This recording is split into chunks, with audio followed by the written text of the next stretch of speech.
A case in Georgia is putting an international spotlight on the state's abortion and personhood laws. I'm 11 Alive anchor Aisha Howard, and we are taking a closer look at the story of Adriana Smith. She's a pregnant 30-year-old mother who is currently on life support at Emory Hospital after suffering blood clots in her brain back in February. Her family says though doctors have declared her brain dead, the hospital told them under Georgia law, it must keep Adriana on life support because she's pregnant. Now, as her pregnancy progresses, her family is facing so many questions. Who is responsible for the growing medical bills? What are the family's legal rights?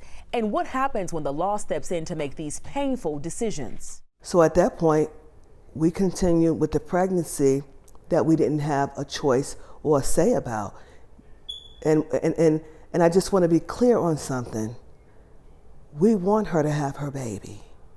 We want her life to continue throughout her children. But at the same time, to see her lay there like that, for that length of time, the grieving process for us, it can't even start. We, of course, went to Emory to ask about Adriana's situation. It declined to comment on the specifics of the case, but released a statement that reads in part, Emory Healthcare uses consensus from clinical experts, medical literature, and legal guidance to support our providers as they make individualized treatment recommendations in compliance with Georgia's abortion laws and all other applicable laws. Our top priorities continue to be the safety and well-being of the patients we serve. But a spokesperson with the Georgia Attorney General's office seems to contradict that, saying in a statement, there is nothing in the Life Act that requires medical professionals to keep a woman on life support after brain death. Removing life support is not an action with the purpose to terminate a pregnancy. To help get more clarity, we spoke with 3 experts about the legal, financial, and health challenges this case raises and what it means for families all across Georgia. Georgia State University health law professor Allison Whelan has been following Adriana's story closely. She says there are several legal views to consider. Here's my full interview with her.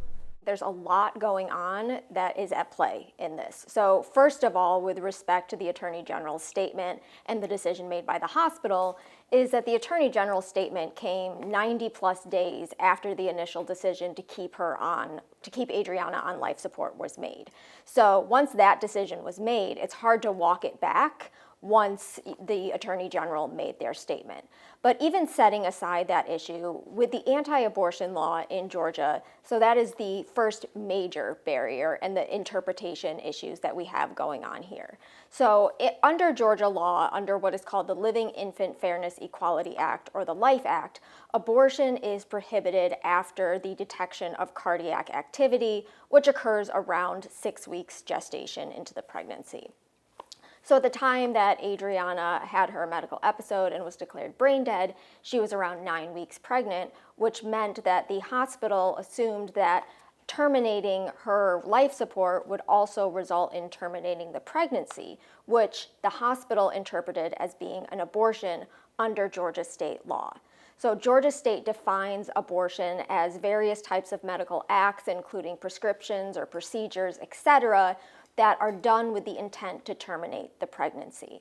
So the Attorney General here is essentially saying that withdrawing or withholding life support isn't being done with the intent to terminate the pregnancy. It's being done with the intent to essentially allow natural death to occur for Adriana. The hospital, however, because of the vagueness of the law, they would view it as potentially being subsumed within that definition of abortion, because a necessary effect of withdrawing life support would be terminating the pregnancy. So part of the issue we have going on here is also the fear and the chilling effect that is going on for medical professionals. So because of the vagueness of the law, the concern is that because they didn't have this interpretation from the Attorney General at the time they had to make the decision, this is essentially a test case. This has never happened in Georgia before since the anti-abortion law was passed. And these criminal penalties come with 1 to 10 years of imprisonment. So the hospital would rather risk the potential medical malpractice that would come along potentially with doing life-sustaining treatment against a family or patient's wishes, which would be a civil case, medical malpractice, covered by medical malpractice insurance versus a criminal penalty, which is not covered by insurance. Can you go deeper into the fear? There is a lot of fear that these healthcare professionals are working under because jail time is on the table. Yes, absolutely. So it's not only, of course, when you have a civil penalty or medical malpractice, there's always the concern of fines, monetary fines, as well as potentially losing your professional license. But when you have criminal penalties in the mix, not only does that risk your professional license, that also risks jail time. And then also, once you get a criminal penalty, even a felony, that would, even if you get out of jail or you don't get imprisoned, you have that on your record forever. So this is something that is happening across the nation in states with these anti-abortion laws. So that is one thing, one wrinkle in the story. But I think another thing that hasn't been discussed enough is even setting aside the abortion provision in Georgia's Life Act, Georgia has what is called fetal personhood. So at the point of cardiac activity being detected, that same around 6 weeks, Georgia defines that essentially it's still an embryo. It's not even a fetus at the time. It's still an embryo, but that is determined and defined as a natural person under Georgia law, which then also kicks in other types of criminal law. So the hospital could have also had in their mind that even setting aside abortion, withdrawing life support from Adriana would result in the death of the fetus, which if that fetus is a person under the law, that kicks in potential homicide charges. So there's, again, this fetal personhood thing that even if we set aside abortion entirely, there is the potential that the hospital could have believed this could have resulted in murder charges as well. Yeah, I'm scared too. Yeah. Right? Yeah. So, and again, under Georgia's fetal personhood law, which is really one of the first in the nation to have this explicit fetal personhood for a variety of different laws, so that kicks in criminal charges. In Georgia, you're allowed to deduct your fetus from your taxes just like you would a living child. You are allowed to seek child support for a fetus. So Georgia has a pretty broad fetal personhood provision within their law, which again is another area that instills fear in healthcare providers because a lot of this is untested and unknown how the state is going to interpret these laws. You touched on it a little bit, but I want you to expound more on it, just about how living wills are void when it comes to a child being involved in that case. Yeah. So many people don't realize that I went through the proper process of, getting my affairs in order, but in this case, it could be void. Yeah, so that's a really good point. And I do want to be clear that there's no indication that we know of that Adriana has a living will, but I think that this is a story that can maybe help bring that to light and help provide some education for people because this is so unknown. So in the majority of states, I believe it's around 30 states, a pregnant person's living will is essentially void or suspended through the entire pregnancy or at certain points in pregnancy. So in Georgia, a living will, if a woman who is going to be pregnant or is already pregnant has a living will, there is this area on the living will document where you have to explicitly initial to say that if I am pregnant, I want my living will to remain in effect prior to viability. So if you don't check that box and you get pregnant, then your living will is void during the entire pregnancy.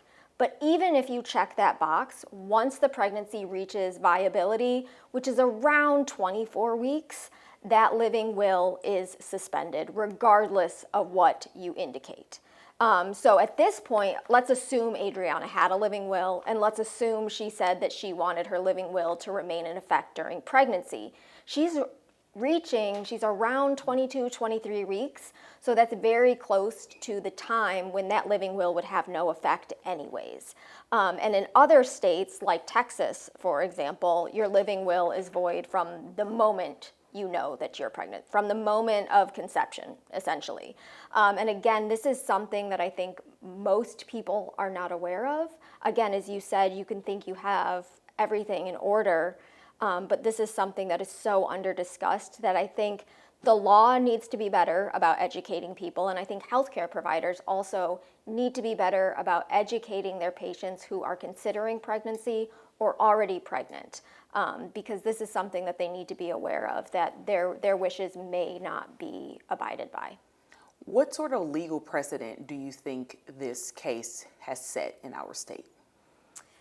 So thus far, it hasn't set exactly a legal precedent as well. I think we are still seeing kind of the shockwaves and that's the problem, is that it's necessarily not setting a legal precedent. So it's still not giving the right answers to people. If today, for example, another pregnant person ends up in Adriana's situation, I think it's still a little bit unclear as to what a hospital and what medical providers might have to do depending on the point of pregnancy. So I think the Attorney General's statement would give hospitals a decent amount of comfort to, prior to viability, not sustain life. But again, that's only with respect to the abortion law. The Attorney General didn't answer the question about the fetal personhood law. So the Attorney General said the abortion provision doesn't prohibit this, but it said nothing about the fact that that fetus is a person under the law. So what does that mean for the homicide laws in Georgia? So I think there's still a whole host of unanswered questions that it's on the legislature at this point. It's on the legislature, it's on the Attorney General. They need to give providers answers, because I think it's very easy to criticize and maybe fault the hospitals and the medical providers in this situation, but I don't think that's the right answer. They were really in a rock and a hard place. Again, they had the decision to make between withdrawing withholding support, potential criminal liabilities, potential malpractice. And again, this chilling effect on healthcare providers is pervasive throughout the country right now. Yeah. And they should not be expected to be lawyers at the bedside. And we also can't expect healthcare professionals, to have to get answers on a piecemeal basis. This was not the right situation for them to be in. They shouldn't have had to wait 90 days to get an answer from the Attorney General. This should have been clear, so laws need to be amended. More clarity needs to be given to healthcare providers. Whelan says she is keeping an eye on the laws that may pop up next legislative session that could be in response to this case. Then there's another legal question to consider. Who is responsible for the medical bills? 11 Alive spoke with probate attorney Brian Douglas, who is not associated with this case. Unless someone else signs to be financially responsible, that you can't attach to them. Same with a credit card, right? It transcends all things, debt related, unless you agree to be responsible for that debt as a responsible party. And we all know, we've gone to the hospital or gone to the doctor with, a child, if you will. I fill out the paperwork. Who are you? I'm the father. Then you sign the payment, the financial responsibility form that says I'm responsible for, the hospital visit or doctor's visit. So no, the family's not responsible for that.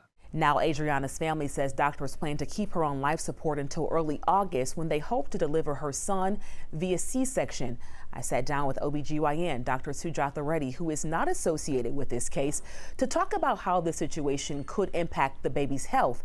Here's our conversation. A pregnant mother unfortunately suffers a traumatic brain injury, now brain dead and pregnant.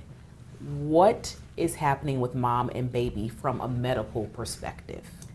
So if her organs are functioning and her blood is flowing, and if she's on a ventilator, her lungs are getting oxygen, that baby can continue to grow. There have been about 100 cases of pregnant women who are labeled brain dead who then go on to deliver a child. So it is not unheard of. It is very, very rare. But if all her other organ systems are functioning and they're able to provide nutrition, possibly through IV or maybe tube feeds into the stomach, that baby can grow. What about the timing? So in this case, the mother was 9 weeks pregnant when she unfortunately suffered this medical emergency. 9 weeks is pretty early in a pregnancy. What about the timing? Yeah, so 9 weeks is very early. There's obviously months to go to get this baby to where it could survive outside its mother's body. In most of the past cases where this has happened, the mom has been on life support until the baby's been delivered, usually between 6 and 12 weeks. But there are cases where it has been for longer. But obviously, the earlier this happens, the more could go wrong for the mom and the baby in that time till delivery. And so what are doctors looking for right now as they're caring for this baby, because mom unfortunately is brain dead? So as they're caring for this baby, what are they looking for? So they're going to look for the same things we would look for a mom who was not on life support. We would look at the growth of the pregnancy. We would look at the amount of fluid around the baby. You would look at possibly chromosomes of the baby. And those kind of tests are going to tell you how healthy the child is, and are there any birth defects that are evident, in utero. What is the earliest time frame that you would deliver this baby? So the earliest a child can live outside the womb is going to be about 24 weeks, but those babies often need a lot of support. So we hope to get as far along as possible. The further along you get, the less risk of prematurity there is, and premature babies have their own risks, lung problems, sometimes brain bleeds, sometimes intestinal issues. So the further along you can get the child, the better. But the minimum would be 24 weeks, but I would hope they could get, even more than that. This is such a layered concern coming from so many angles. So as a mom, as a physician, there's ethics, there's feelings. Just talk about all what's going on here. There are so many issues here. It's not just medicine. It's not just the legal issues. There are ethical concerns. There are obviously social issues, like who's going to raise this child. One ethical question becomes if this mom is absolutely not going to wake up, then you're essentially delivering a child into orphandom, right? You're delivering an orphan. So there's issues about that. Who's going to be responsible and raise this child? And there's so many concerns here, so many things that, need to be addressed. And so when you look at it from that perspective, do we have, because this is so rare. It is very rare, but most of the babies that have been delivered to brain dead or life support system mothers have been viable and healthy. Based on timing of the delivery. Yeah. Yeah, based on the timing. Anything else you want to add? I know you kind of did your own research. Like, what else did we find just about this? I just think the discourse online is so interesting as far as, just how people are feeling about it, because it's not something that we hear often. So it's just so interesting to hear it from a medical perspective, just like what's going on with mom, what's going on with baby. A lot of people don't understand that this is the thing. Yeah. And it is rare, but it does happen. I had told you about when I was an intern, I saw a case of a mother who suffered a gunshot to the head and was about 26 weeks pregnant. And, I watched this whole thing play out for their family. They kept her on life support. She was declared brain dead until they could get the baby a few weeks down the road to where it was more likely to be delivered without any complications. So this does happen. I think one thing that I read about that was interesting to me is, even though young women don't typically think about this, you may want to talk about or have a living will, because there was one case where the mother had a living will where she said she did not want to be kept alive by machines. Her husband knew that, but the law in the state she was in, they were required to keep her alive because of the pregnancy. So in that case, you went against the mother's wishes. But because there's another life here, that life now has its, rights and legalities to consider. So it's a very complex, very layered problem. But I do think one thing women can do to protect themselves is have a living will, or let somebody close to you know your wishes, because that may help you, stand up for yourself even if you can't vocalize it. We'll be watching closely on how Adriana's story unfolds. In the meantime, her family says they've named Adriana's unborn son Chance because through him, they feel like she's getting a second chance. I'm Aisha Howard with your closer look.